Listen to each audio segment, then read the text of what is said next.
John? Yeah, well, thanks, Steve. Nothing particularly special about. John? Yeah, well, thanks, Steve. Nothing particularly special about this bowl, but it was kind of a interesting experience. In that cherry tree that was given to me, there was a log that was for the base of the tree where two trunks came together, so there were multiple piths in it, but it was an interesting piece, so I cut it apart into two fairly large bowl blanks, and I rough turned them, and then I stuck them in my kiln. And so lesson learned: when I was in Raleigh, I never had anything crack and split in my kiln, but these first two pieces that I put in here in Oregon did exactly that. In fact, there was a crack on the bottom that was probably 6 inches long and a ½ inch deep.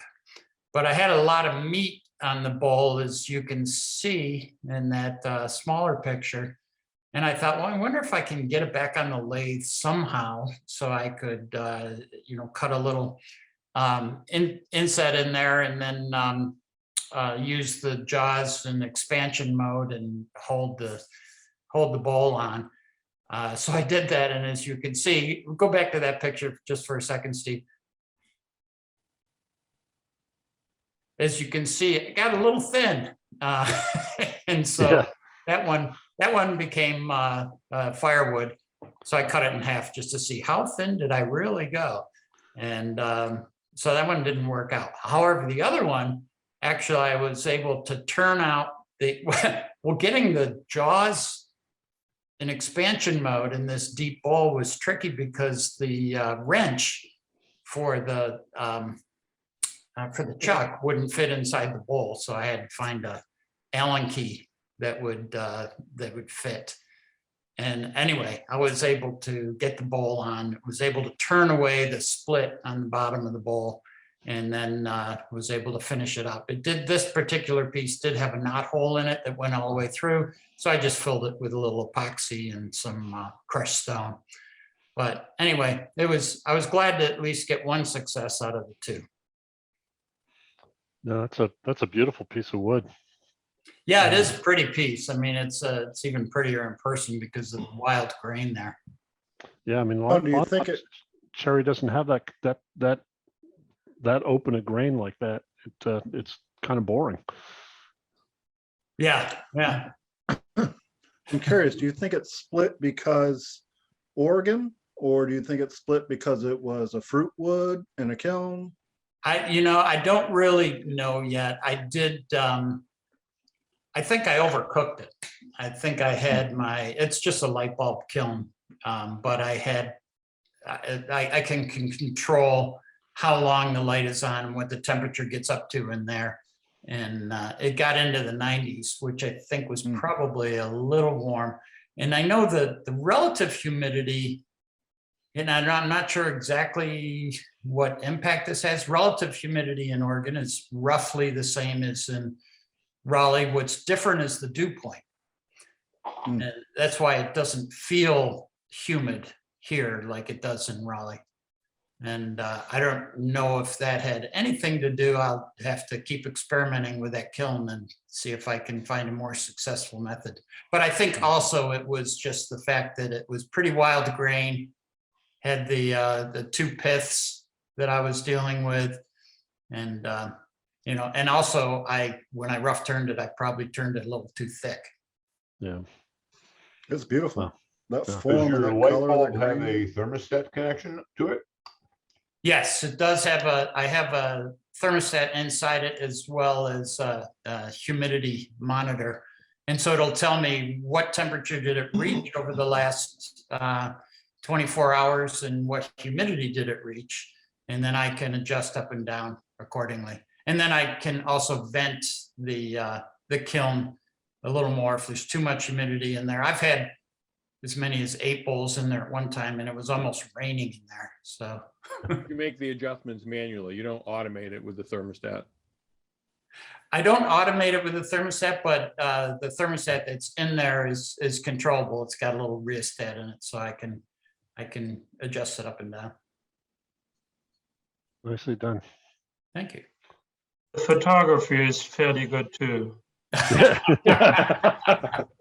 Thanks, Stefan. Hey, you know, my IRD that I created for the North Carolina club has become quite popular. I've had, I don't know, at least 10 clubs now request it.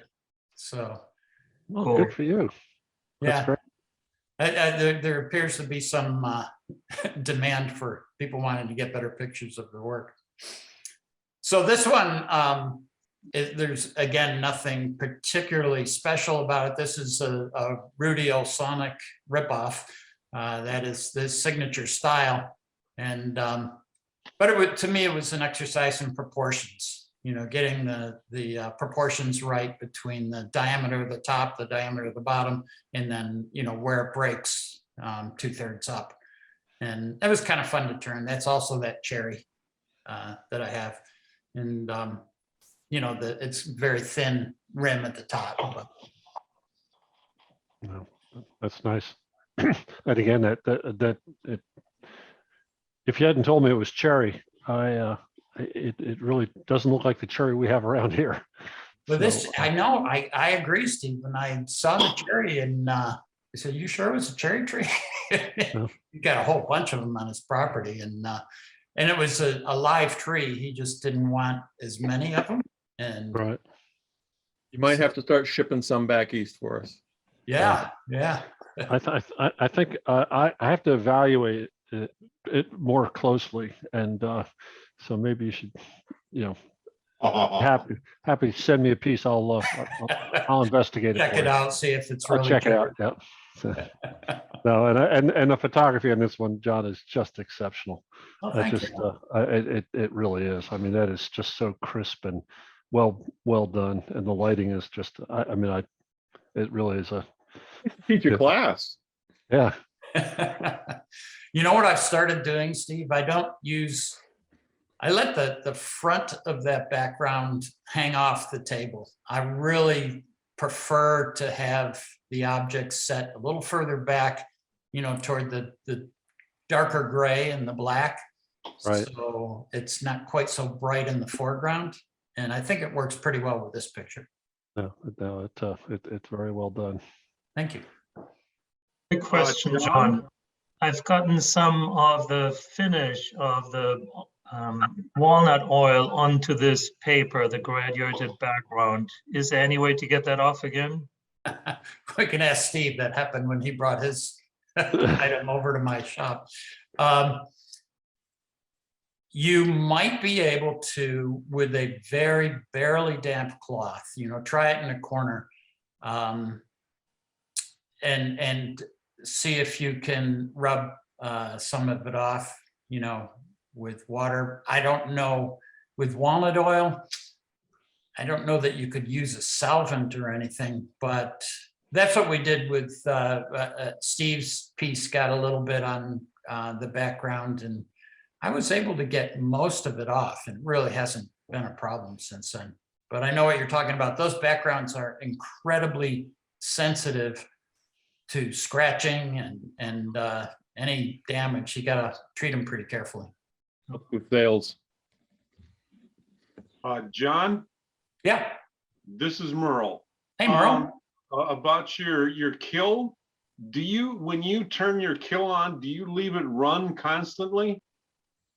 Well, there is a little computer fan in there that circulates air, so that runs continuously. And as I said before, I have a little vent that I can open and close to help control humidity in there. So the fan runs continuously, but the light bulb runs only up to wherever I've set the temperature. So if I set it at 75 degrees or 80 degrees or whatever, the light will turn off when it reaches that temperature. Okay, I had the same problem with cracking when I first built mine. What I ended up doing was I stole my Christmas tree timer, and mine was able to turn on and off twice in a 24-hour period. and I would set it for 8 hours on, 4 hours off, 8 hours on and 4 hours off. And the cracking reduced that I was getting in my pieces that I was drying by about 85%. Wow. So that's a good suggestion. I'll try cycling it.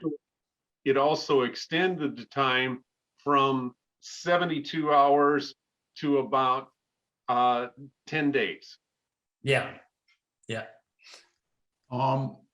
Gentlemen, we were talking about trying to get walnut oil off of that background material. Yes. I don't know what the background material is, but very gentle with soap and water. Lots of soap, not so much water. If that doesn't work, very gentle with mineral spirits will take walnut oil off. And you need to do it before that stuff starts to cure, which takes a couple of weeks. And this is one of those where we want to let the chemistry, not the elbow grease, do the work. So gently rub it with a little strong soap and water, wait 10 minutes, gently wipe it off. That doesn't work, let it dry real good. Take a rag with a little mineral spirits, wipe it gently. That doesn't work. Sorry. Good suggestions, Jeff. Thank you. Stefan, I don't know how old your stain is. Is it more than 2 weeks? 1 year. Might be cured. The other Thank you, thing, Jeff. Stephen, the other thing you can do is try a gum eraser. Sometimes that will work on. I've used that to take some stains off mine. Yeah, get an artist eraser, something from Jerry's Artorama or Michael's or something like that. They work pretty well. All right, so let's move on. We've got quite a few times. So, Jim Duxbury. Oh, speaking of walnut oil, I made a salad bowl set for a person. These are ringmaster type turnings. So those are like the little balls are 6 by 6 by about 15/16 thick, cut into 1, 2, 3, 3 rings and then a solid top. And the big bowl is 10-inch in diameter. Same kind of thing with walnut oil. And it's the bottom view. So that helps you get them all the same using the ringmaster, because it just kind of forces them to kind of be the same shape. It makes a V-shaped bowl, Right. and it gives you that solid piece in the middle. The Right. bowl is a 6 by 6 piece. It's got about a 3.5-inch piece of sapelli in the middle. And then both sides have a piece of maple glued to it. So when you cut the ring out, you get a stripe down the middle, and then I put a solid top on it. Jim, what's the wall thickness before you turn it? Oh, probably 3/8. Wow, okay. Not a lot of shaping room there. No, and it's almost shaped. If you get it right, they have all kinds of charts on this thing, but I started using a tangent angle, which you can do real easy on your phone. And it takes it right to a 1/2 degree or something. So when you glue them together, they're just about shaped. The rings are cut a 1/2-inch spacing on the cuts, but the cutter itself is a good 16th, so it's a little, maybe a little over a 3/8 thickness when you glue them together. Say something simple. What is a ringmaster, please? Yeah, I was going to ask the same question. Thanks, Stefan. Oh. Google it. We'll be here all night. But it just like- simple, just a simple explanation. It's a machine that you set it at an angle, and it cuts it cuts rings. I could bring rings. You start with a flat board, and when you Okay. cut a ring, the right angle, the piece that comes out of the middle will fit on the top. Concentric rings that keep getting smaller and you And can. they Yeah, glue so them it's back up. the It makes a V-shaped bowl. And bowl then and you a glue them board. together. What? You glue them together at the And end. then you glue them together. It doesn't look like there is any separation by rings, but interesting. Well, that you can kind of see some shadows because That I can wood, see. wood, especially like maple, is you know, the top and the bottom of the board is different, so you get a little bit of contrast. But it made a gorgeous set. Yeah. And the fork and the tongs or whatever they are, they're just maple with sapelli glue on both sides, double cut. And I leave the end square. The slots for the fork are cut on the table saw, so it's not a flat cut in the bottom of the fork. It's a radius cut, probably at about a 45. So makes a really neat thing. Yeah. Oh, that's nicely done. And for those of you who want to see, if you go to YouTube and just search on bowl from a board or something like that, there's tons and tons and tons of YouTube videos Yeah. on that. So, all right, nicely done, Jim, as usual. They're made in North Carolina too, aren't they? Yeah. And Rita made these. These is for St. Patrick's Day. Those are Rita. great. Look like some of the characters I used to run into coming out of New York on St. Patrick's Day. You got it. It started the day before. No, these are upright. Yeah. Yeah, well, yeah. So, Rita, do you hang those on your St. Patrick's Day tree? Yeah. She wasn't good at show. I didn't want to show these. This is just for fun. And I was thinking tonight, maybe I'm gonna make some of these with a dowel on the, through the head, and then I can make different hats and put them on for all the holidays. All right. That's a great idea. And I'm Italian, so I don't celebrate St. Patrick's Day very well. You're talking to Crescenzo here, so I I hear you. know that. I thought Italians celebrate every saint. Come on, guys. Yeah, you can get better at it. Just keep practicing. My name is Zoccolante. Saint Pasquale Day. Well, I love them, Rita. They're they made me smile when I was putting the Yeah. gallery together. So I particularly like this guy here because they the way it's sitting on the table there, just very cute. They all have a personality, that's for sure. Yeah. All right, Stefan. So I'm showing this to ask people's opinion or experience.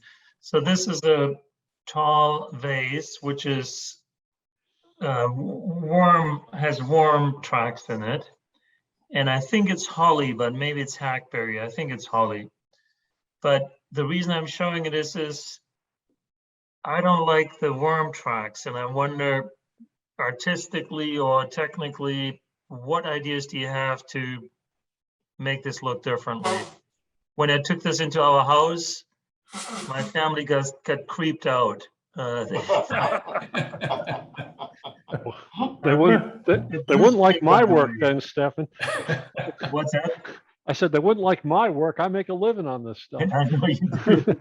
What you gotta tell them is, do you have any idea how long it took me to train the worms to do that work? Tell them it's hand carved and not worms. Even the house I had before this was all paneled in wormy chestnut. And it was the same problem. People they would love the wood and they'd ask what it is, and they'd say wormy chestnut. And some of them almost left. They didn't want to be around it, but. Well, All so right, I got ideas. I'll give you my opinion. And first of all, I think it has a lot of character the way it is, but there's always acrylic. You know, you could put it in a mold and and fill it all in with acrylic, and then turn the acrylic away to get back. So it's just, it'll just leave you the tracks. But that's, that's one option. Michael, what do you got? That was an option for me. The other option was to get a burr and your, Dremel or something like that, and you could enhance it and add more texture to it so it doesn't look so wormy, but it looks textured. That would still leave it natural. And then the other one for me is the go-to is coffee grounds and CA glue. My only fear with that is the CA glue is going to stain the wood around it. So you're going to probably have to put a CA finish or some other kind of finish on it to match it. But the CA glue with coffee grounds has also been a go-to. But I'm with Steve. I like the way it looks now. I appreciate that some people, maybe they're creeped out by it. But I think it looks pretty cool. What do you spray it black and then sand it? Sand the highlights. Yep. I'll tell you, it gets even worse when the worm crawls out of it. They really. We've had that a lot. Yeah, we've had that. And they always crawl out dizzy. Yeah. Jim, tell me, what do you mean you spray it black and then what is highlighted when you sand it? When you sand it, you do the top surface, so you bring it back to white. Oh. So the voids are black. And white. Yeah. So then you have the worm tracks that are black.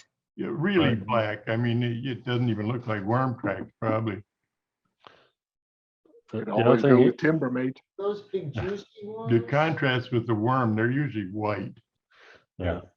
So the other thing you could do would be you could burn it, but when you burn it, you would just burn the surface and not the worm tracks, Mhm. but it would give you more of a rustic surface. I think one of the things that I found when doing this is that when you get the really smooth, I tend not to sand them down as much as I normally would, because you get too much of a contrast between the worm tracks and the surrounding wood. But you could actually take a torch to this and just do it so you're not getting into the worm tracks, and it would then give you contrast between the darker outside, kind of the reverse of what Jim was saying.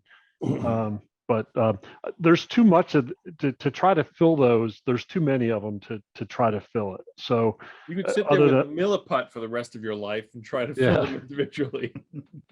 Steve, how would you burn it though, the outside, that you don't burn the inside of the tracks? You could do, if you had one of the precision butane torches, and you just do it carefully.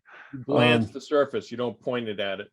Yeah, you just that wood would probably, because it's a little bit punky, would probably burn very quickly. I tried on a scrap first and make sure, but again, it's just to provide contrast. But I actually like it the way it is. So that's I like it the way it is, and just for an alternative, Wood, Phil, do you like it? bluebirds are stain and they love mealworms, so you could use it as a bird feeder and stick a mealworm in everyone. I had a weird thought too to enhance it. You could spray paint it to fill all the holes with a color like a red or something, or a black, and then sand it off the surface. That's what Jim said. I'm sorry. Yeah. You could do the opposite of that too, is just take like a dye on a cloth with not heavily wet, and just wipe it on the surface, and then the wormholes would stay natural. But it's going to emphasize the wormholes that way, so that might freak them out even more. I don't know. Yeah. Hey, I think it's really difficult to have that work because you won't get it clean enough. The edges won't be clean enough. So I like the way it looks a lot, except that if it were mine, I would clean out the holes completely. I would make sure that the tunnels were clearly visible, because I think that gives it more visual interest. A lot of these just are very surface, they're just surface dense. But anyway, I like it. Yeah. Mark, tell me though what you mean, because some of the worm tracks are superficial because they were more in the area that I've turned away. So how would you enhance the more superficial ones?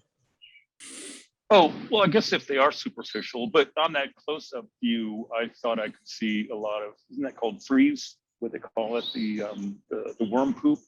Yeah. That's clogging most of them. If you get a little dental pick tool, yeah, not the black one there, but those up just a little bit higher that are going straight in. Yeah, like that. The one just down below your arrow there. Yeah, like that. That looks like it's full of freeze. So you could clean that out, and then the hole would go right through, and so that would catch the light differently. So the other thing I think that just to do the painting on the outside, I mean, to soak the whole thing in black and then to sand it back, you would get the contrast. The whole, but punky wood isn't going to let you do that cleanly. So I wouldn't mess with coloring it unless you just color the whole thing. Yeah, I'm with Steve here. You know, my wife walked in, I said, what'd you think of that? She said, oh, I like it. So, Stephen, leave it alone. Jill liked it. It don't get no better than that. How much is she willing to pay for it? Just gonna say. It didn't have worms. If you can get 89 cents out of it, you're doing better than most people do. And do it over the internet. If you do it face to face, you're going to wind up bleeding if it's more than 49 cents. It's cheap. Hey, I have one last question before we move on to Ellen. Ellen, what would you do? You always have some bizarre ideas. Me? Yeah, Ellen. Oh, I'm sorry. I said Ellen. Well, my first response was to get a little bleach and lighten up those two dark spots. I do like the idea of getting like an awl or, some pointy thing and cleaning them out. That sounds good too. And I like the idea of either burning or wiping it. I was going to say about the idea of taking a little butane torch. The idea there, I think the critique or the worry was if you come in straight, you're going to burn the holes. But if you come in tangentially to the surface, and just kind of wipe it on the outside like you're doing a cloth wipe or something, you probably avoid getting any dark spots down into the holes. And that might work out pretty well. Yeah. Thank you. Thank you, everybody. Hey, spray paint it black. It's an alternative, yeah. So then the next question is a similar one, even though this one has much less extreme wormholes. This is a loplolly pine, which I typically don't use, but I was amazed with the red, and there's some black fungal stain, but particularly the red one. So I made this wood drop. The bottom will still be turned off eventually so that it's truly a drop. And I like the figure, and I like the color, and I like the growth rings, but I don't like the wormholes. So what other options would I have here? Probably the staining does not apply, the bleaching does not apply, so it's the filling of the holes or enhancing them with a drill, as Mike suggested. Any thoughts? What would you do with it? With this one, with those few holes, you could easily put filler in there with, like, I use coffee ground when I get to my piece. I use coffee grounds and epoxy a lot, and it doesn't. The advantage of epoxy is it doesn't stain the way CA does, but and it just by mixing coffee grounds with 10-minute epoxy or 5-minute epoxy, it makes it really thick. It's almost a paste, and you could fill those up. It's dark. It's going to look like bark if you do that, but you could certainly fill those few up. Or a very fine crushed rock or something with different colors along with the epoxy. Way easier. This is a milliput job. Colored clay comes in two parts. You rub it with your fingers. You can roll it into narrow channels and fill the holes.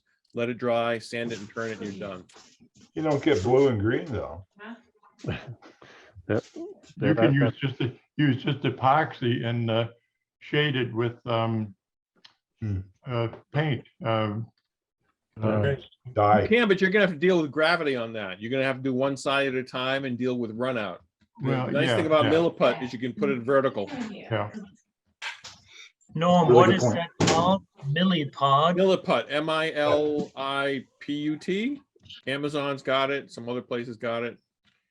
It's And not then the I have a greatest thing for everything, but for this kind of a thing where you want to fix it quick and you have to deal with the stuff flowing out on an angle, it's basically clay.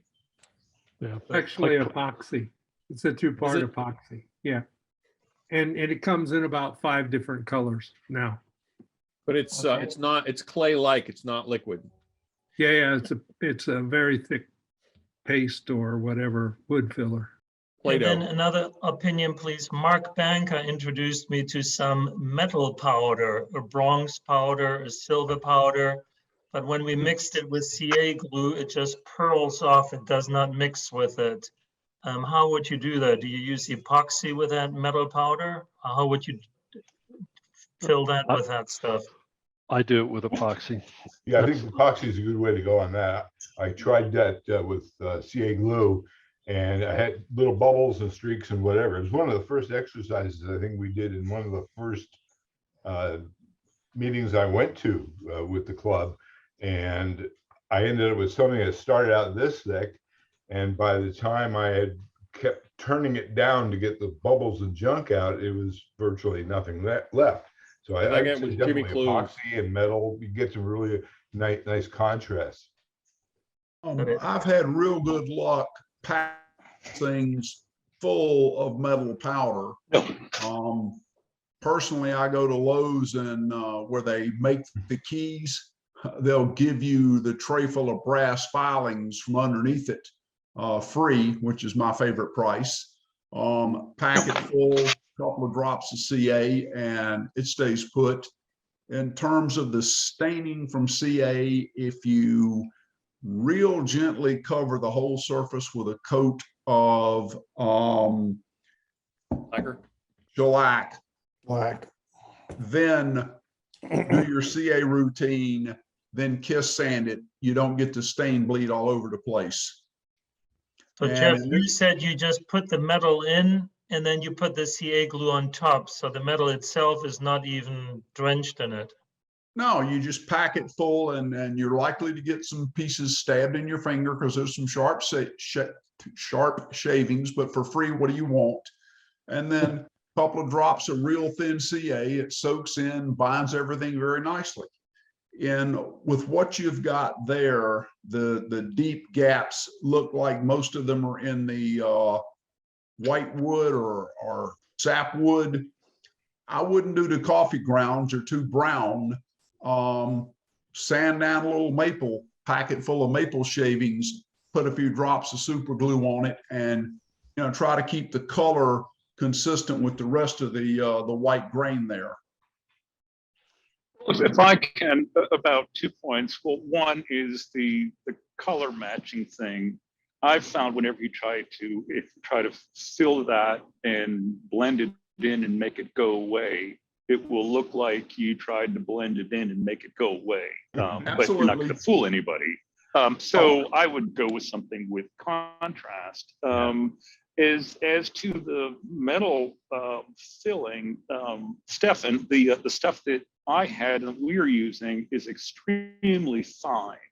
That's just, it's like the copper is like, I think they called it powdered, it's atomized copper or something. And the problem seems to be that the super glue won't go between the grains. It's too viscous for that.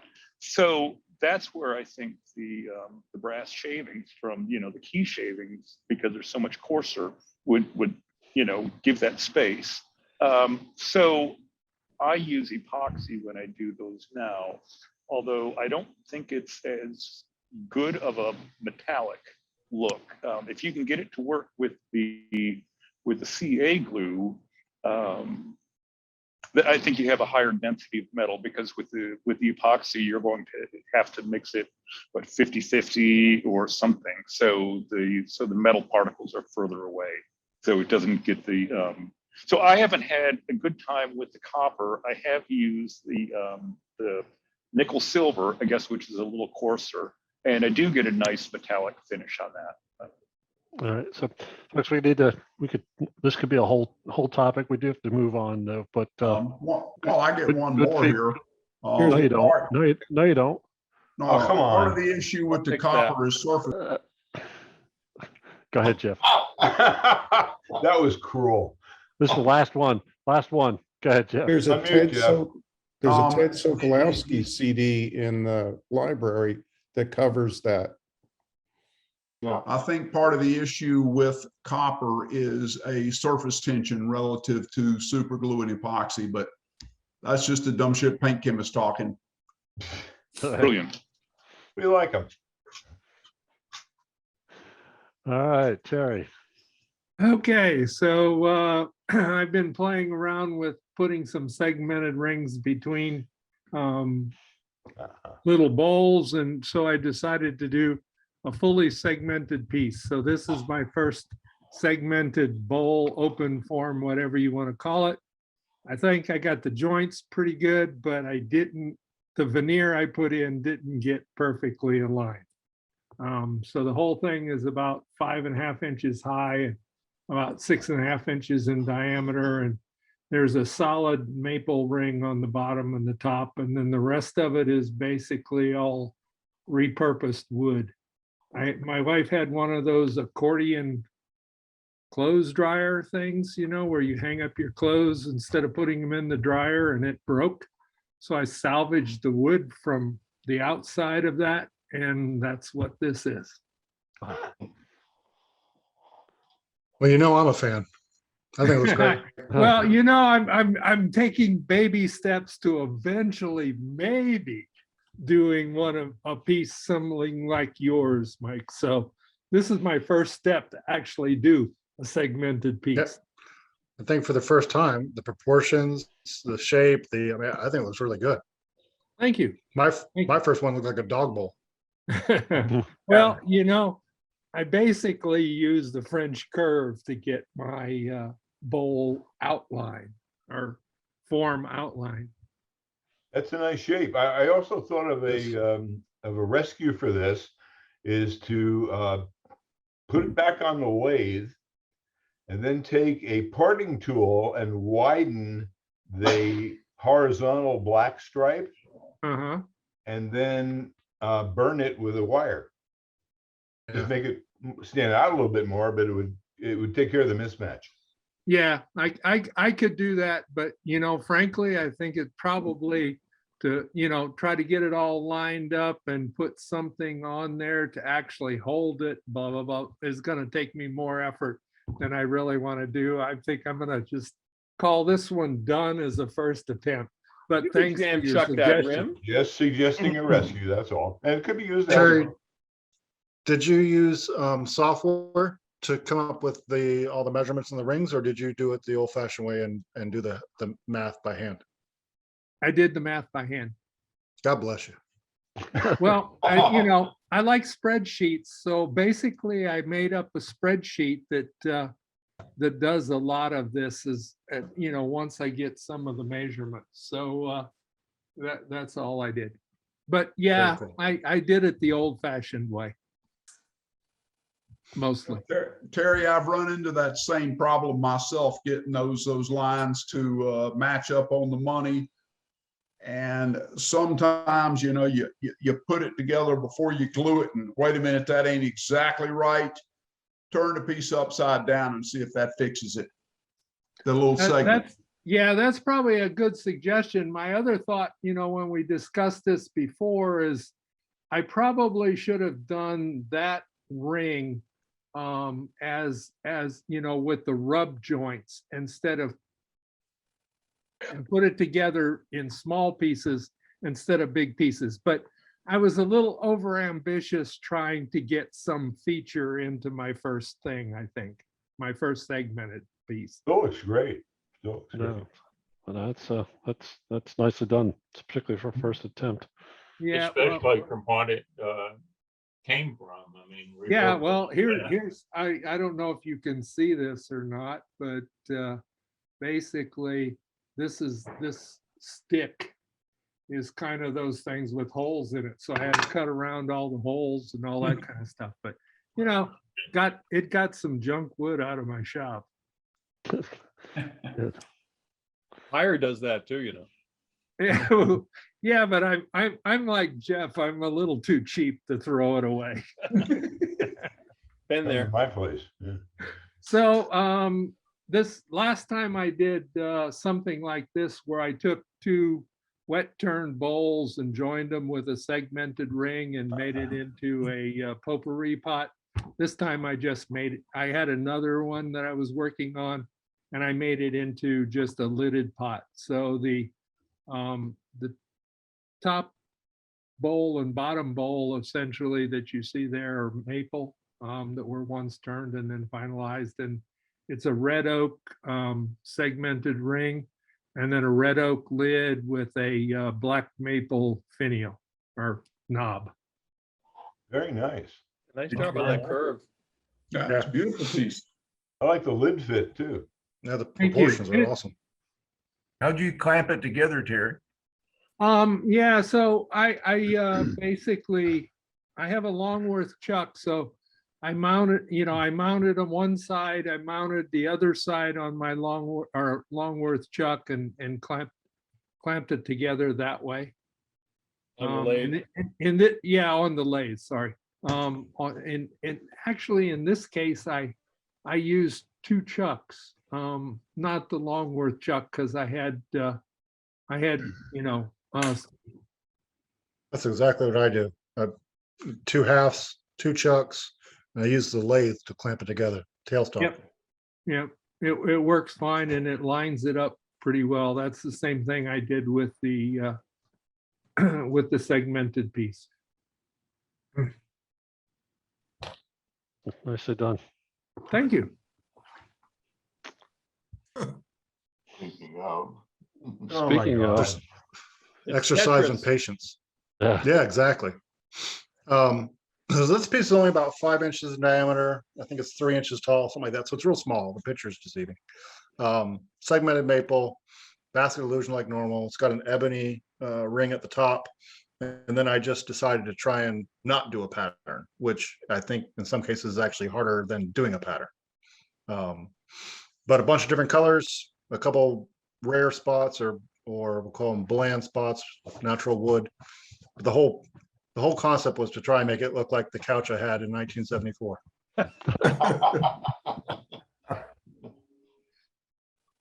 We'll call that piece unsettled. Yes. It's nice. nicely done. Very nice. Michael, I don't see the beer stain. I know. But it's the bong water stain. It was from 1972. Come on. It does. It looks like a tweed couch we had when I was a kid. But yeah, I just wanted to try and do something that was not patterned. And I liked it. I like the way it turned out. I'm going to do another one, I think, in shades of blue. But it's been received pretty well considering that there's no pattern. Beautiful piece. I like it. How That's do you do the colors? Do you brush them or how? It's those artist pit pens. They're India ink. Okay. And they're really super fine tips. Got his demo on the site, Ella. Okay. Mike, did you just kind of, I know you didn't work from a pattern, but did you just say, well, I need the balance, I need to have some more blue on this side? And, Yeah, in this I started quadrant? off with the sanguine color, which is the darker, almost like leather brown color. I started with that first, and then went back with the orange, and then went back with a brighter orange, and then went back with the dark blue, the teal, and then light blue, and I just kept on looking for space. But I started with one color, did the whole piece sporadically with that color, went in with a secondary color, and then the third, and then the fourth. And then, believe it or not, I did have to scratch off some of the squares because I was like, oh, there's too much of this color in this spot. So I had to scratch it off and replace it with a different color. So yeah, in my opinion, it was kind of harder to not do a pattern than it was to do a pattern. How many colors? I was hoping there wasn't 1,842 pen changes there. How many colors? I think there's 5 total. Really? Wow, Yeah, looks like because way I've more than that. I've got the sanguine, I've got that darker brown, the light teal, the dark teal. Oh, and then the oh, there's more than that. You're right. Orange, and then, so there's 6, I think. There's a regular orange, and then there's like a bright orange. How'd you get the white? What looks like? That's just the natural, that's Uncolored. natural, uncolored, yeah. What did you do to the interior? How's it end up being all black? Because just like what we were talking about a second ago, we're taking those 2 pieces because they're segmented. Before I put them together, I actually color the inside of those with India ink, black India ink. I've got a big jug of it. I just put some in a little container with a sponge brush, and I paint the inside black, so that when you put it together, when you look inside, it just, you can't tell there's any lines or anything. Actually, I just started doing it with, I got a piece I'm working on now, and I painted the inside teal, and another piece I'm working on, I painted the inside gold. So when you look inside, it'll be like a little surprise, I think. You should say you masked it off and airbrushed them. Yeah. And I kept thinking, well, you know, a random number generator and a spreadsheet with a bunch of columns. Yeah, you could randomize that really well. It really was. I'm not saying it was like so hard. It was surprisingly more difficult to not do a pattern than it is to actually come up with a pattern. That's Well, my point. except what Alan just presented would have been really hard to plan the randomness and Right. then have to execute that with no rhythm to it. Right. No, that's very That's what nicely random done. number generators do. Thanks. Yeah, but you got to follow that puzzle afterwards. This one hurts my eyes. I know. This one is almost 15 inches in diameter, solid maple slab. It's 4/4 maple that I got from Merle's place. So it comes out to be just shy of 15 inches diameter and about 1.5 inches tall.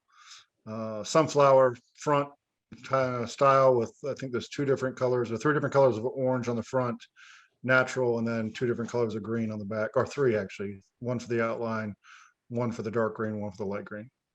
My daughter's really big into sunflowers, so I made this for her. Just really- beautiful. Just a Thanks. spectacular pattern on the front there, Michael. That's great. I love the, Thanks. I love it, almost the shadow effect. You know, I mean, that's really. That is gorgeous. Does your daughter know about the Fibonacci numbers in sunflowers? I doubt she does. I do, between My pine wife told her cones about it. It's and, kinda cool. and all those. Yeah. Mike, have you considered the bottom to make some decoration or something different about them, that it's not so completely plain? Oh, I disagree. I Yeah. love it like Oh. that. You Yeah, mean it with the looks very, like- very center? Yeah. Mm-hmm. I leave that so that people can see it's actually wood. Yeah, Right. I've had a lot of people say to me when they see it at a distance, oh, is that? And they think it's either a real basket, which is a good compliment, or they think it's, if it's the vessel, they think it's pottery. So I've been leaving a section wood so that when they pick it up and they look at it, they actually see the grain. They go, oh, this is real wood. But yeah, I could keep going with rings all the way down to the center. It just gets so tight that No, I wasn't doesn't thinking look- it about looks the kinda ring, muddy. something else. And maybe I'm thinking about just a black rim at the outside of this Oh. circle to separate the light wood from the green. And I don't know why I suggest that, but that would be, I think, no. maybe appealing to me. So I'm working on, I have 7 pieces in process right now. And one of the smaller ones, like the previous picture, I did just that. I did a ring. I stippled with the burning pen. I Mhm. just stippled a ring of black around and then left the very inside natural. So it's interesting you said that because I just did that. And what did you think about it? It looks Did you like like a it? leopard print and I really liked it. And I want to do a natural holoform now and try to incorporate that stippling. Do you have that behind you that you can quickly show it once we're done with you? It's upstairs. I can grab it. But yeah, I came down to watch the pups. My wife could run up to CVS real quick. I'll go back upstairs in a minute. hey, Mike. Yeah. I just noticed that the grain looks like a fish on the bottom with a tail. Yeah, it does. It does. A whale. Yeah. Yeah. And I was picturing like a rich, dark red, you know, maybe 1/8 of an inch wide trim inside around that. And the contrast, you know, contrasting bright color would be really nice. That's what I should do. I should get bigger pieces of ebony or the Madagascar ebony and do something like that, because on the top, on the smaller vessels, I've been doing that ring of ebony on the top just to make it pop. So I should come up with, that's a good idea, guys. Yeah. Also, you could spray paint it too. As usual, Michael, just incredible. I don't. Thanks, I guys. I appreciate it. marvel at the patience, but it's nicely done. Thank All right, you. Ray. Ray, are you this- on? Yeah, this was a little takeoff of a plastic gizmo that they're promoting on Facebook. It's a cookie cutter. That's the cherry is the outside piece. It's shaped sort of like a biscuit cutter at the bottom, and it cuts out a 2 1/4 inch cookie. And then the dogwood insert goes down, presses it, and it embosses the cookie, and the cookie dough kind of squeezes up the side, and it gives you a cookie that you can fill with something or decorate. And it was just something goofy to make. I have lots of bakers in the house, and so it got its trial the other day, and it worked out pretty good. How do you get? I thought the cookie dough out? dogwood piece is beautiful on the side. How do you get the dough out? It stays on the bottom of the piston. Oh, sticks to the piston. Got it. Thanks. Right, and so if you use a little either flour or cooking oil or cooking spray on the piston, it just kind of falls right off.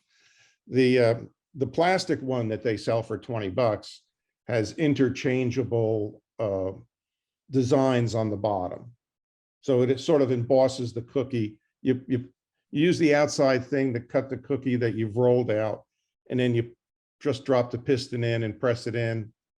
And it just peels off the bottom.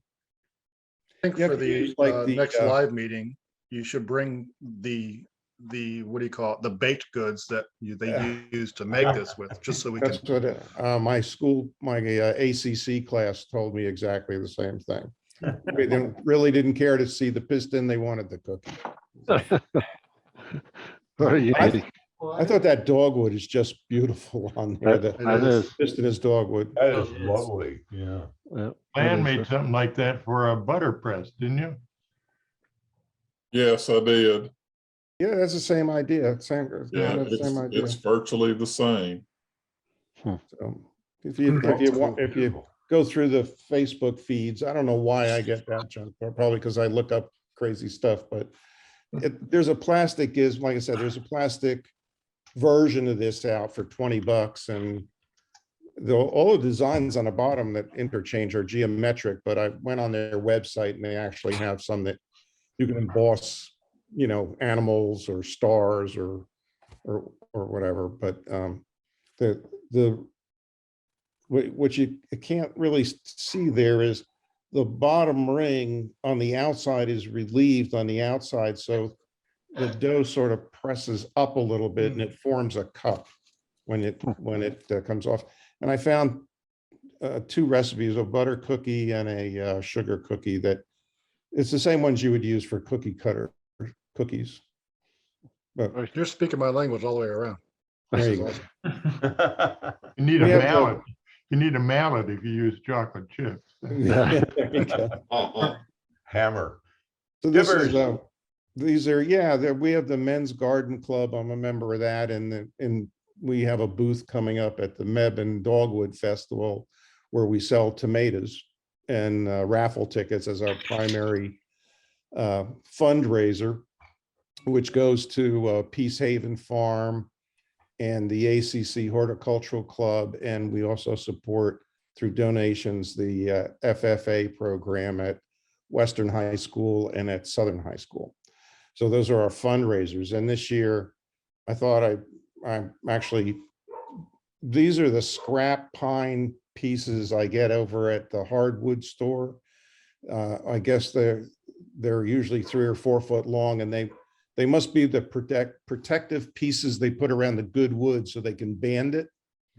They're just cheap pine. They're not treated. I asked them about that. They're just crappy pine pieces, and they have a slot milled in the side where the band fits.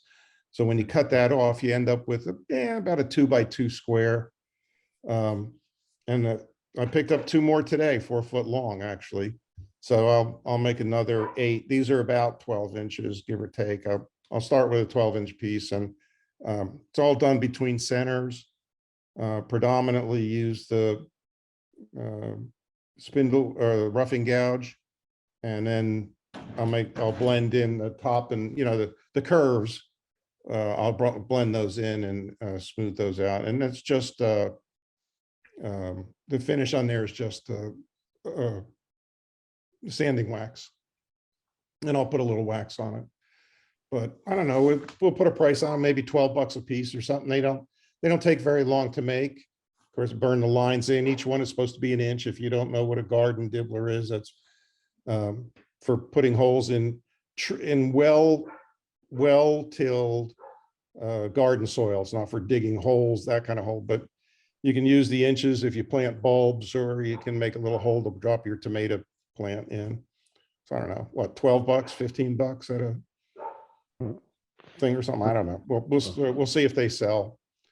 We'll probably have a bucket. I'm going to do a bucket full of Harry Potter wands. We'll put those out for the kids too, and see if we can get $5 a piece or $7 or something like that. Just to, like I said, it's a fundraiser for charity, so that's where they go. I should have a dozen of these to go by the time we get there, which is April 23rd, in case anybody's interested. Good excuse for skew practice. Yeah. Your blank a 2x4? I'm sorry? Did the blank you started with, was it a 2x4 and you cut it in half, or? No, these are scrap over at the hardwood store. They throw them in their scrap bin. Okay.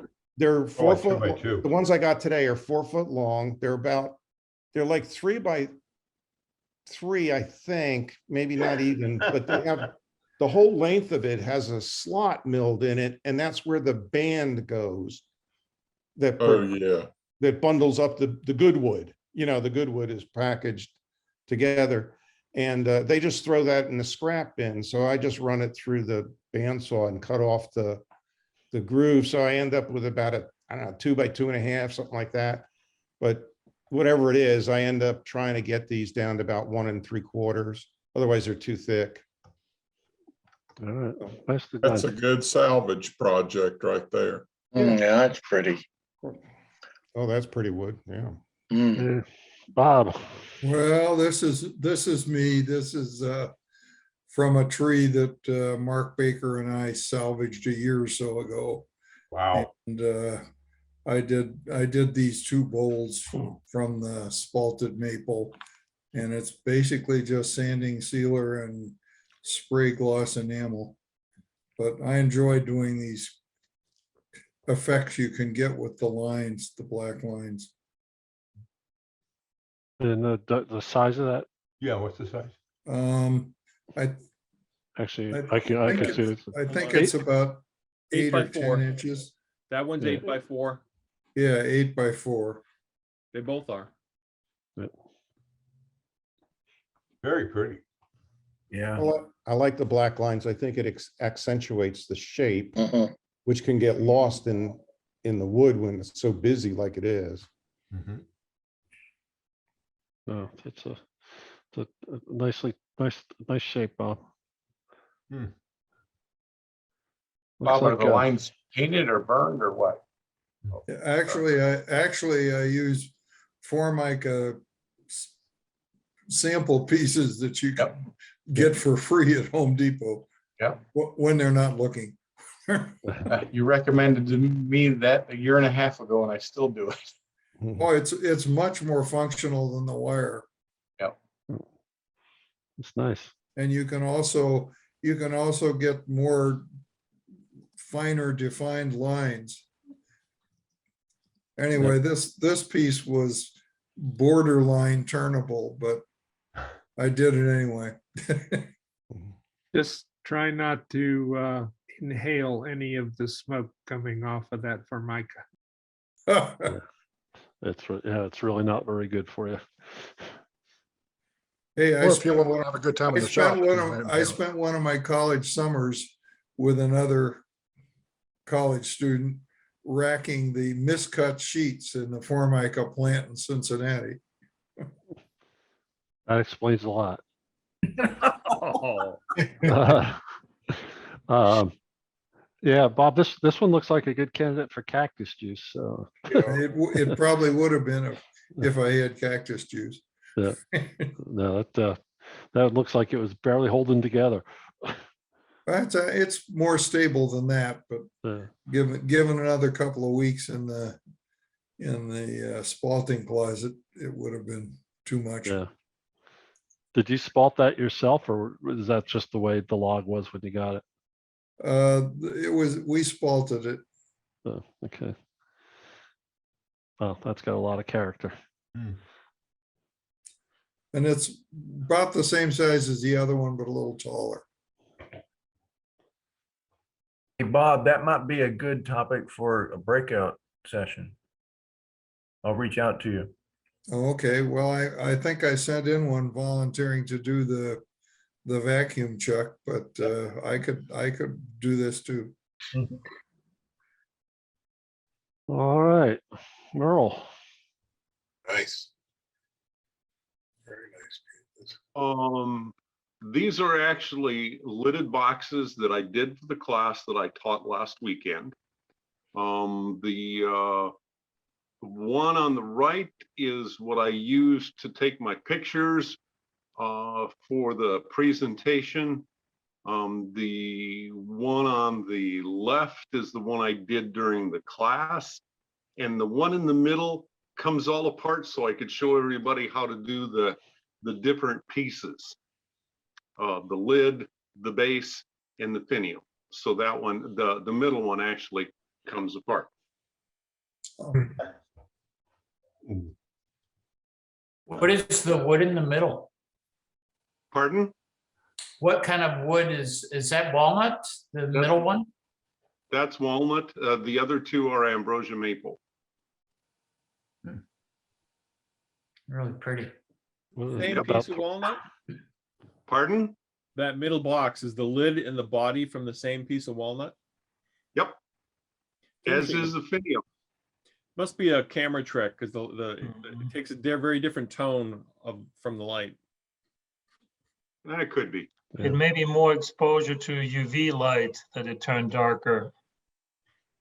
Oh, yeah, side grain versus end grain too. That's Yeah. right. That could be.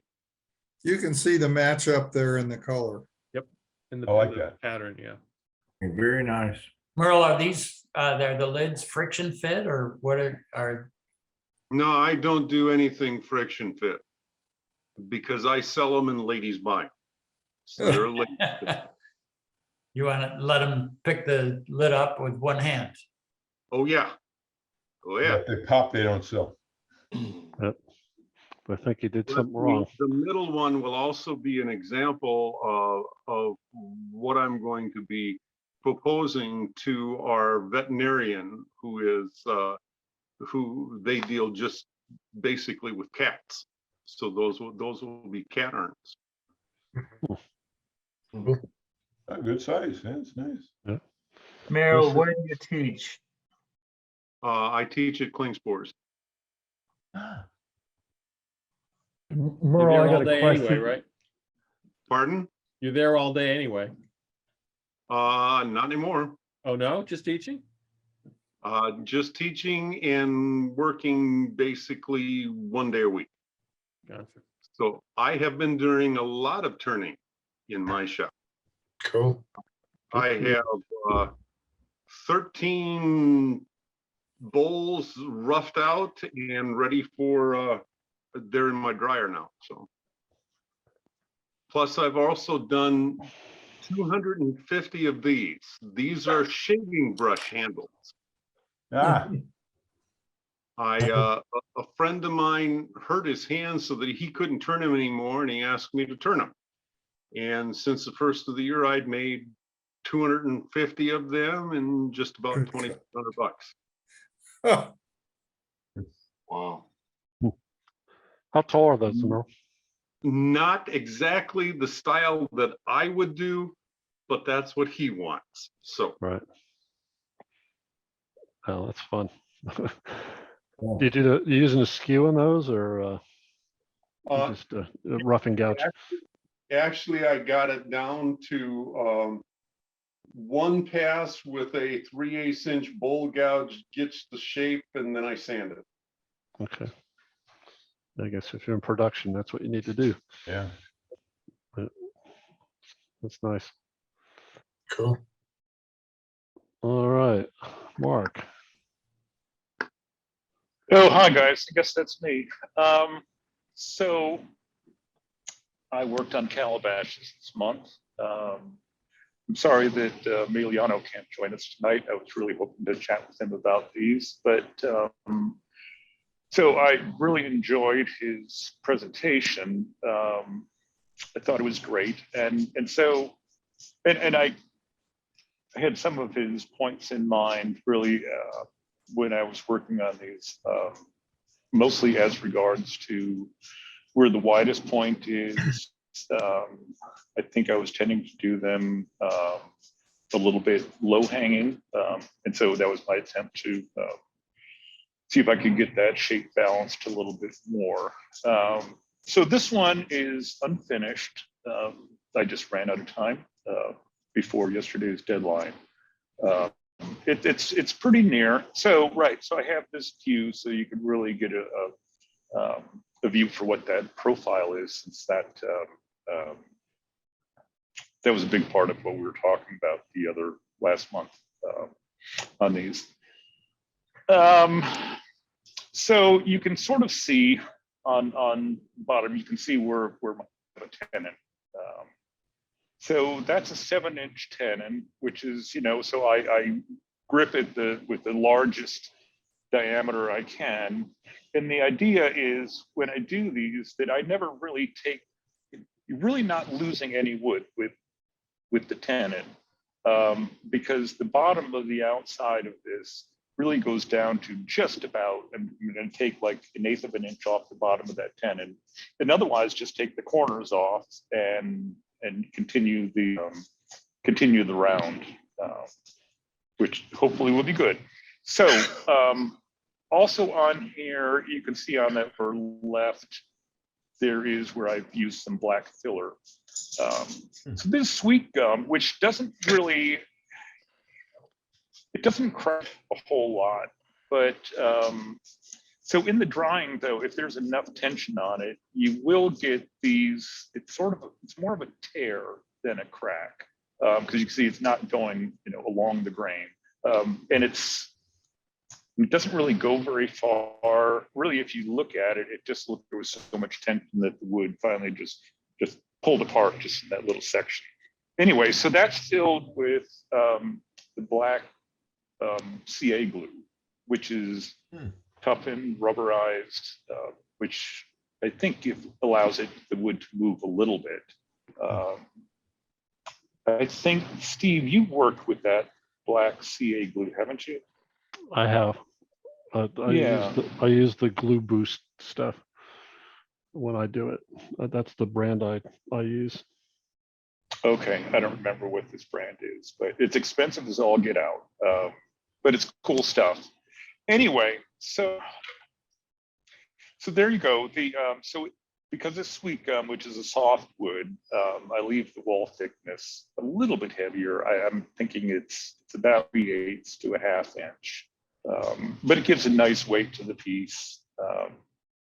Anyway, I'm almost finished with this one. And I said in size, it's like 12.5 by 6 or something. So it's pretty substantial. Yes. And this is the other. So of course, this one is finished. It's also sweet gum. Figuring on the one end, as you can see with the profile pick. I didn't really get to show the final curve on the bottom the way I should have, and with just 2 pictures. I didn't want to use up more bandwidth by taking just a picture of the bottom. But I don't put a flat in the center the way Emiliano was talking about. Although this one is fairly low, so I don't know that it would have any real problems with rocking. I do spend a lot of time when I'm getting right to the center, you know, just finishing off that curve. You know, you don't want it to look, I don't want the curve to not be continuous, but right across the center of the bottom, it is close to being flat, but not flat. And so this piece rocks nicely. If you give it just a little twirl, it spins, and it doesn't have a list anyway, one way or the other, which I'm happy with because it has a figuring on the one side, and it didn't balance all that well on the lathe. Like I could get it up to 750 RPM, and that was it before my lathe was gonna start having issues. But so anyway, it's 15 inches across, 5 inches deep, something like that. Finished with walnut oil, micro crystal wax that comes from the Doctor's Wood Shop. Anyway, I love the finish, so I'm happy with it. That's pretty highly figured wood for sweet gum. I normally don't see that kind of figure, particularly this, you know, this area in here. And I'm surprised at that. I was surprised when I saw that this was sweet gum because it's normally, well, at least the stuff I've turned has been pretty boring. So, but it's got a nice shape. Oh, is that to it. right? Yeah. I don't know. I mean, there, like most woods, there's probably a lot of it, but you know, just this curl in here, maybe it's because there's a branch or something in there, but Sorry to say, it looks like a crotch almost. Yeah. Mark, what made you decide? It was a. Oh, sorry, go ahead. Go ahead, Stefan. What makes you decide on the thickness of these walls? Mostly just what feels right for the size of the bowl. So on this one, the bowl isn't as thick as the rim advertises. That's really well, right at the center, it's a little bit thicker, but that rim is pretty thick, and then the inside is it really cuts quickly towards that outside edge, so that it's a little bit thinner than it looks there. I just like the feel, or the, you know, it looks right to me. I don't have much more science to it than that. And it was some of these things, you know, I look at the 2/3 thing and all the Fibonacci numbers and the golden mean, and put all that stuff together and then ponder it for a little bit and then say, okay, I'm just gonna make it like this. No, that's beautiful. That's a beautiful piece of wood. Thank you. And a nice shape. Thank you, Steve. All right, Norm. Oh yeah, it's a piece of mahogany that it might be from the batch that you guys went and picked up when an old factory closed down. I can't be sure, but it basically sat half turned in my shop for a very long time. And I just picked it up and said, instead of putting things in this, I'm actually going to finish turning it. Got a fairly nice finish. It's 8 inches across. I left the walls a little thick just because mahogany feels kind of brittle when you get too narrow. So I wanted to leave it a little hefty. And I just getting that, the sheen on the outside was just super perfect, easy to get. Avoiding the sanding scratches on the inside of mahogany was giving me some fits, but I think I finally got into a decent shape. That's really great figure. Lovely. What's it finished with, Norm? Absolutely nothing, and it's gone. It sold Sunday. So with mahogany and sapele and some of these softer woods, I have an air-powered random orbit sander. You know, it's a 3-inch disc that I can't remember. It's one of those, but that's the only way or the easiest way I've found to get rid of those sanding scratches out of there is with that random orbit sander on the finer grits. And they're probably still there. They're just not linear, or they're not uniform, so they're harder to see. But Right, undetectable. That's all yeah. you really want. They may be there, but yeah. But Norm, that's what's the diameter? 8 inches. It's about just under 3 high, 2.5, something like that. And why is it not finished? Just never got the chance. So I put a paste wax on the back end. First the abrasive wax and then a coat of wax. And I just hadn't had a chance to put it anywhere. And I put it out on the bin when we were out in the event Sunday, and it sold right away. So I didn't even sign it. I didn't have a chance to sign it. I was going to ask. Was there chatoyance in certainly it looks like there Yeah. could have been some. Yeah. There was a lot. I couldn't seem to catch it on the camera, but there was a lot of chatoyance. No, that's just lovely grain. Old growth like I- that. I thought wax was a finish, Norm. Yeah.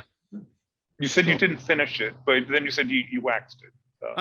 Yeah, it's not a durable finish, but I always hit it with the abrasive wax at least, and sometimes I put some of the coating wax on it, but I don't spend a lot of time doing that. Steve, why do you say it's old growth wood? I mean, this is a tropical wood, so I thought growth rings are always pretty dense there. Well, it to me it looks like the grain is very, very tight. Sometimes with mahogany it can be if it grows fast, with some of those woods the grain is broader, but that's just a really tight grain, particularly in through that area in there, that it appears to me that it's an old piece of wood. Probably I think supported it by came the from fact that that old shop, Bob, that you guys went to. I forget where Yeah, it was. it did come from that shop. And as I recall, I think that tree was cut down in the 1950s. I don't know, Bob, do you recall? Yeah, I remember it was something like that. Maybe Yeah, even- Sounds right to me. So anyway, it's a nice piece of mahogany. It's beautiful. Yep, that's beautiful. The only other thing I've been doing is turning little spheres. Does anyone know what this wood is? Because it was picked up at, I think it was from Klingspor. So the town of Cary bought it for one of my classes, and it wasn't working out for what we were doing. So I just started turning some spheres out of them. It's very dense. No idea what it is, but they were all the same small dimension. I'm like, I could have made Easter eggs or spheres, and I've been playing with doing spheres. If you do a lot of spheres, you get pretty good at it. The little ones in particular. So if you go to the next photo, you can see I also made a bunch of them out of the Spectraply. So Oh, cool. Klingspor had a deal last year on that confetti color, which I thought might make birdhouses or something. But again, they're very small. Let's see if I can get that to show up in front of my face. Small blocks, 1.5. Not much going on there. But they're interesting colors. And if you're interested, I'm talking about doing a breakout on it at some point. And I actually recorded, I did so many of them, I decided, well, why don't I shoot video of it? And there's a 5-minute video link in the gallery if you want to follow it up and see this. The speed version it takes me about 15 minutes to get through one of them, but the video is only 5. It's a great practice thing. It gets me back to using the skew. No, that's fun. And I'll tell you that turning spheres out of that Spectraply, it really, if they're not round, it's gonna, most of the time it doesn't show up because with wood, but boy, if they're not symmetrical with that stuff, boy, it's gonna be really obvious. It helps. Yeah, it actually helps. It's easier to Yep. spot the flaws in the first turn process. Yep. No, that's And brave. Norm, what are you using to hold those spheres with when you're turning them? It's in the video. No, I actually, I made little soft centers out of that HDP cutting board plastic. Oh, uh-huh. So one has a Morse taper on the end, the other one fits in my live center, Okay. and they're just slightly cupped out. No, that's fun. Cool. Very nice. Takes me more than an hour to do about a 2-inch sphere like that. Do 6 of them, you'll get it faster, trust me. All right, this one's mine. This is the piece I showed last week during Mike Smith's thing. I said this is one of the last. I mentioned it during that I routinely get these boxes from Mike with pieces of wood with something to the effect, I bet you can't do anything with this. And this is one of the last ones I got from him. And so this is, I believe this is box Elder Burl. And it was, you could hardly hold it in your hands without it falling apart, but it was stabilized with cactus juice and then turned. And so Stefan, you can see that I left all the holes there. Obviously I have some that I'll show next week that I've gotten from Mike that I have filled, but on this one here, I just felt like there was just so much of it that I just left it. Did anyone else hear Steve's video audio just drop way down? No. No. Even the piece creeps me out. How'd you like to eat? How'd you like to eat off of that plate, Stefan? It's not a soup bowl, that's for sure. It's not a soup bowl, and all the worm poop is out of it. You know, so what I do is I just have I just have these small carbide burrs that I put in my Fordham tool, and I just go in there and I just grind them out after, usually after I stabilize it. So I clean them out as best I can. But that's weird because one or two of those ones on the bottom, I think there's somebody waiting at me. Can you go back to that looks like worm blood at the top and around. Could be. As long as it's not Turner's blood. No, but anyway, it's interesting after, you know, you can see that with the, you know, just with the stabilization process, you can get for the sound wood. I mean, it really does make it so you can finish. And this is a couple coats of Mohawk lacquer. A lot of times I use Krylon, you know, just the clear finishes on this because I like the clear non-yellowing finishes. I found that it doesn't work over stabilized wood. It just doesn't flow, but the lacquer does without any problem at all. So, I mean, that hasn't been sanded or anything. That's just 2 or 3 coats of that lacquer on there. Is that the satin lacquer, Steve? That's the satin, yeah. So this was a normal piece of wood that you left sitting next to Stefan's for too long? Yeah. Like I said, Mike doesn't like to pay for the overweight shipping, so he waited till they were much lighter to send them to me. So anyway, that's one of those pieces. So and then this is another piece that Mike mentioned the fire he had in his basement when, you know, in the video. This is a piece that had been in his basement that was taken outside during the fire, and he had, before he moved, he had just hundreds of blanks just sitting outside under an old tarp, and a lot of them were too far gone to do anything with. But this is a piece of I believe it's big leaf maple burl. It's almost 22 or 3 inches long and about 16 inches wide. So it's a big, heavy piece. When I first laid it out, there actually was wood right there at the bottom, and it just, I'll show you the bottom view in here in a second, but it had a bar conclusion in it, and it just came out. So I just decided to leave it. You know, the rim is sitting right there on the edge. Stefan, this in here is coffee grounds and epoxy. that filler in there and in here. So if you're interested in what that looks like.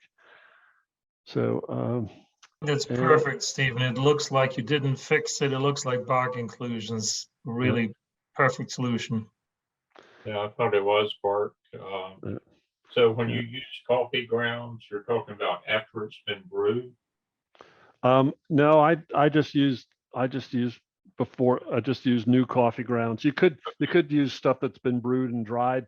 I just have a container of it that I just have in my shop, and you can see there's a little bit more of it. This knot here on the back side was loose and was going to fall out, or it had cracks all the way up about halfway around it. So again, this is just more of that coffee grounds and epoxy in here.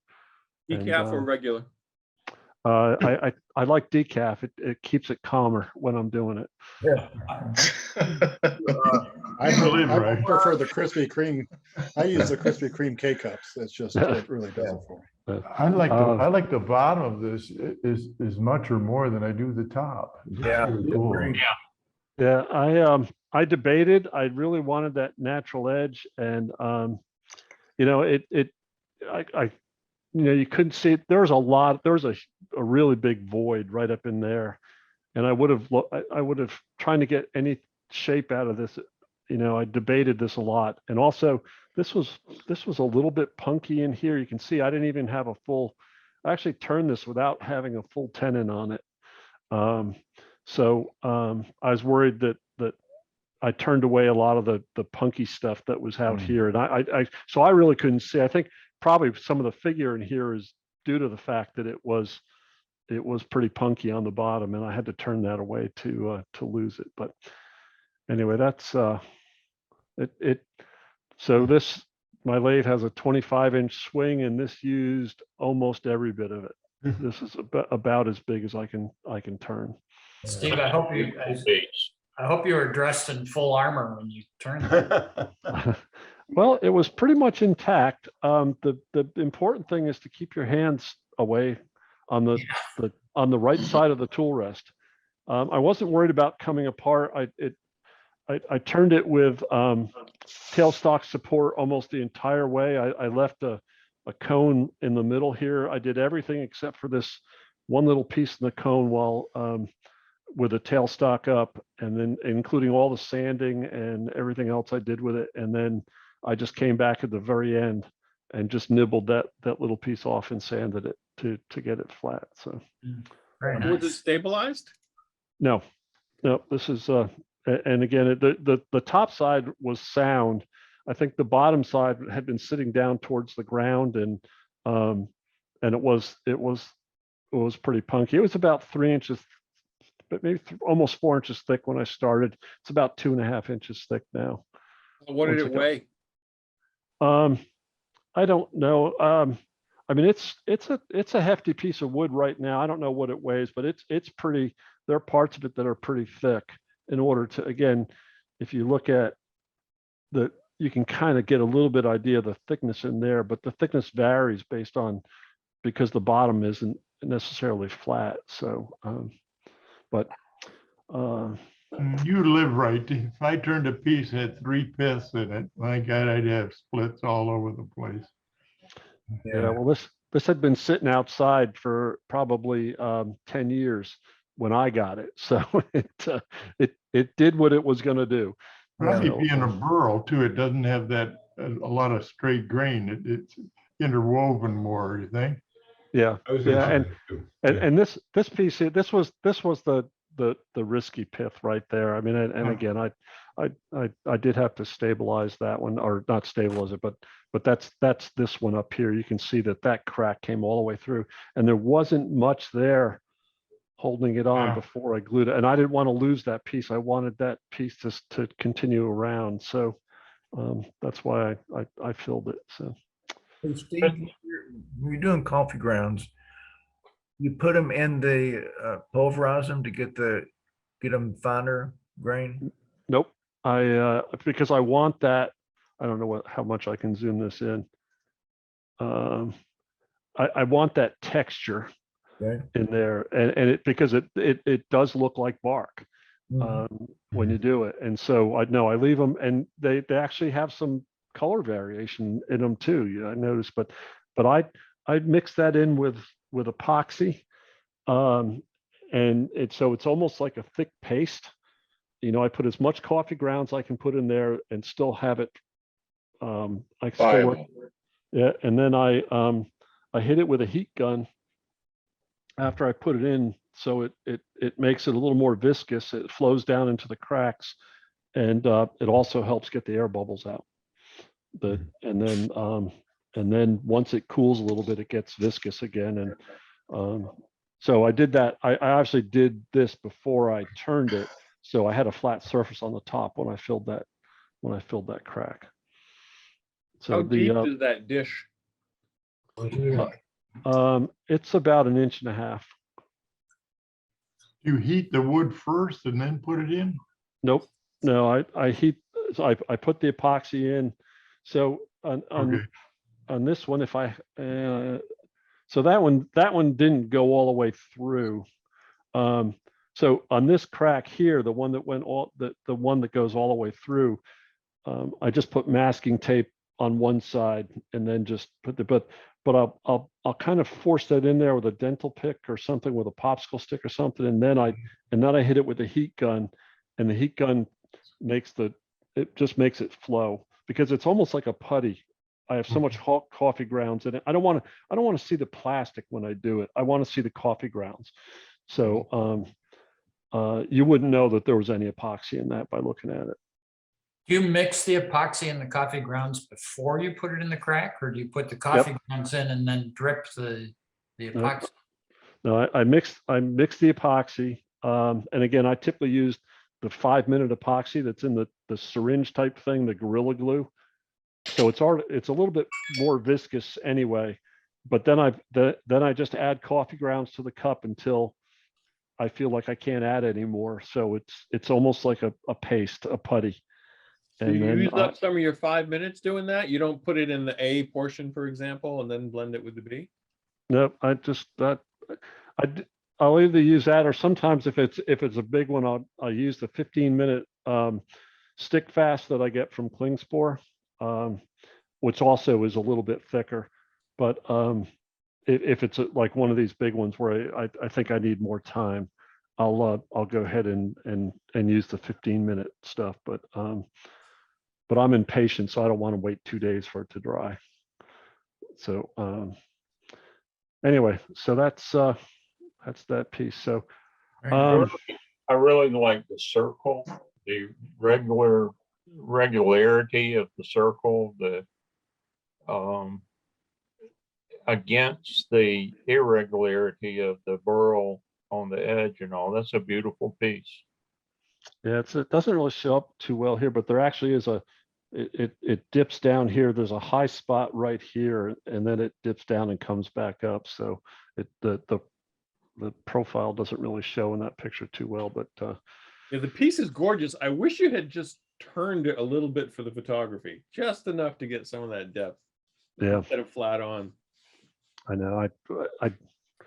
I was running late. I did this morning, so it's just so. All right, so I'm going to go back. Ted, you still here? Yeah, I'm here. Okay, Ted was the join late. Let me go Going back. forward, it'll get you to the front faster, or not. All right.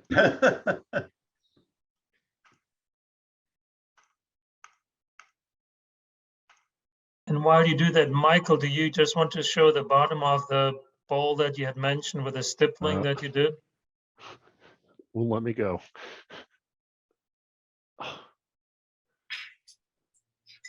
Noon There in you the go. snowstorm. Say something so you'll get the camera. No, he's presenting. I guess it helps so you take yourself off mute. Yeah, actually, let's do Ted's, and then I'll stop sharing my screen and I'll spotlight you, Michael. All right. Okay. So can you go to the other photo maybe first? It shows the profile. Yeah. It never fails. No matter how we do it, it's the wrong way, Steve. I just can't win. Yeah. Well, I just so I made this calabash from Emiliano's presentation, and I've actually emailed him back and forth about it a bit. But it's not finished yet because, and you'll see that a little bit more in the next photo. There's 2 punky spots in it, and they both cracked on me. I was lucky to get it essentially finished cutting it, but they both cracked on it quite significantly. And so the bottom's still on there because I'm still got some work to do on it yet. In the next photo, go back or forward, I don't know which way you got to go, but yeah. So I cored out this when I did it. So it was a piece of cherry I had, and I cored it out, and you can see the one on the left on the rim right there. It's really punky as well. Yeah, right there. But then you can see the cracks on the Calabash bowl. Yep, that crack there, and on the opposite side, the same thing.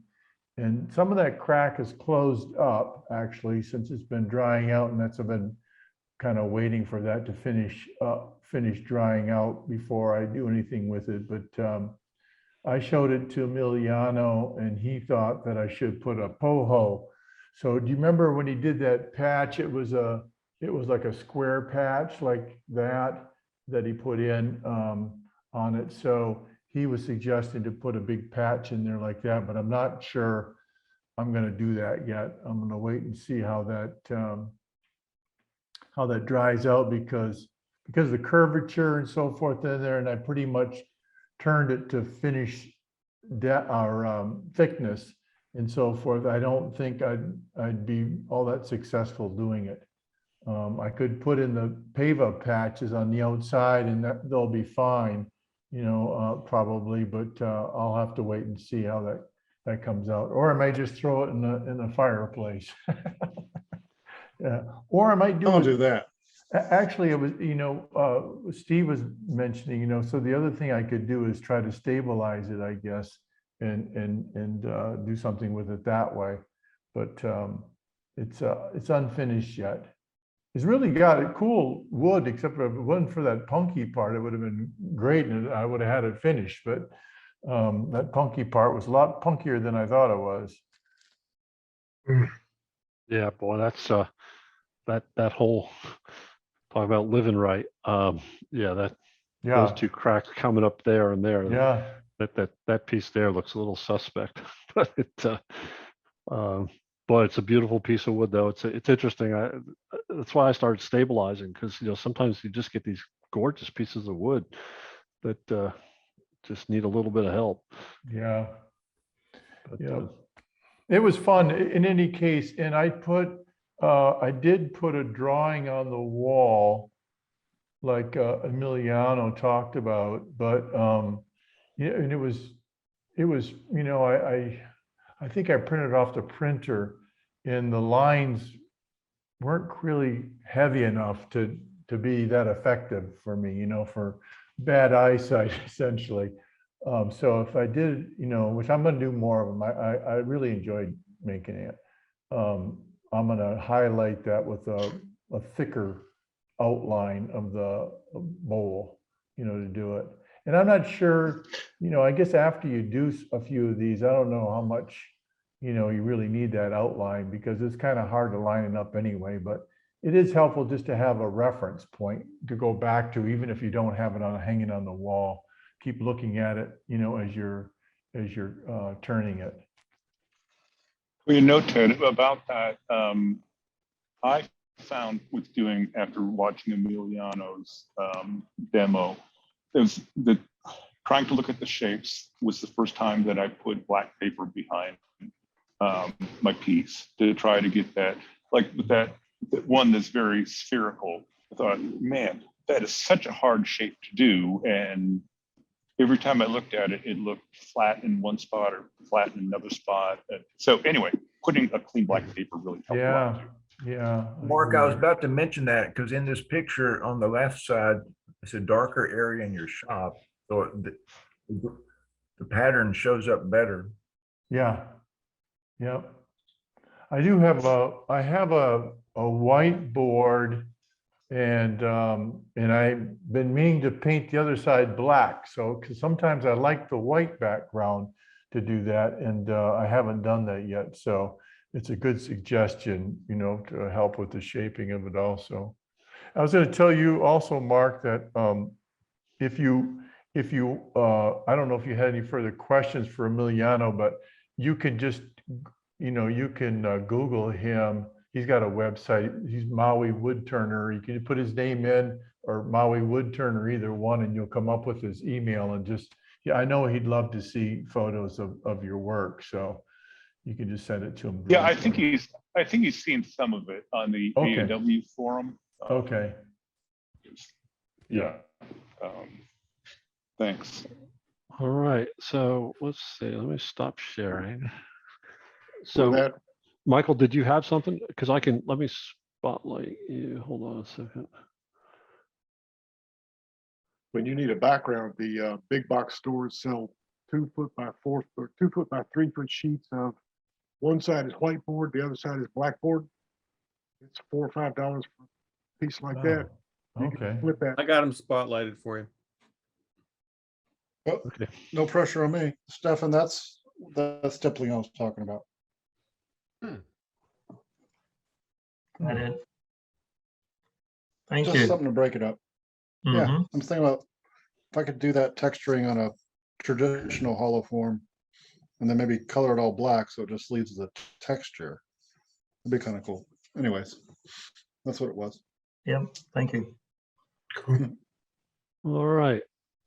So that is it for tonight. Anybody, final thoughts, anybody? I would show Awesome you stuff. this. I didn't take it. I didn't get it done in time either. This is my attempt here at Right. still on the lathe, but I think I'm a lot happier with the shape than the last one I did. And Nice. Nice shape. yeah, we'll see how that finishes up. This is really dry. I was turning this in class this morning, and the powder this created on the end grain was just unbelievable. But I'm real. Is that cedar? Cedar? This is cedar, yeah. I think Nice. you know, like, again, working these shapes and finding where the hip is, or whatever you want to call Yeah. the widest. It takes a lot of deliberate planning or thinking about it. Yeah. Yeah, once you figure out how to keep that purple color for any amount of time, let me know. I've been So trying far, to though, I've been you trying know, to do that for years, and I haven't gotten it yet. It's easy. You just keep it in the closet. Yeah, even that doesn't work. I've stayed away from like the walnut oils and stuff, and the ones that are sitting in the house are, I mean, they're certainly not as vibrant as when you first do them, but they haven't turned all brown. And I think there's something with the microcrystalline wax that's holding the color a little bit. I'm not sure why. Been using that a bit. Okay. Hey, Steve. Yeah. I just wanted to say that I really appreciate being able to still participate, even though we're on the West Coast. But Amazing. The work tonight was just spectacular. It's really, really beautiful. So I'm going to stay connected to you guys as long as you keep broadcasting. Yeah, so even when we go back to face-to-face meetings, we do expect that we'll have hybrid meetings where, you know, we'll continue with the Zoom links on them. So, Right. So as long as we get the technology to work and we get enough bandwidth at NC State to do it, that's what we plan on doing. So I think this is a great media for a show and tell. Really. Yes, it is. Yeah. No, this is The best. Yeah. And what we may, and we haven't decided on this, I mean, what we will likely do is, even when we have face-to-face meetings, we'll continue this meeting as a Zoom meeting, as a virtual meeting. You know, when we have 10 minutes at a face-to-face meeting to talk about 20 pieces, you really can't do justice other than hold them up, show them. Yeah. So one of the things, and we're certainly open to feedback on this, but you know, one of the things we talked about doing is, if you want to bring some pieces in and just have them on the table, if we're having a face-to-face meeting, we can do that, but to really have the critique and the show and tell part of it as a second virtual meeting. And, as long as we get interest and people are participating, we'll keep doing it. I was just Even do- thinking, we might want to actually reverse the order and do the show and tell and then the in-person meeting. So everybody's seen the pieces and then people can have the pieces there to actually, feel and see in person. Right. Yep. Something to consider. All right. Well, with that, we will wrap this up, and I wish you all safe turning, and we will see you at our membership meeting in a couple of weeks, or three weeks. So. All right. Great. Good night. Good night. Thanks, everyone. everyone. Thanks, guys. Thanks.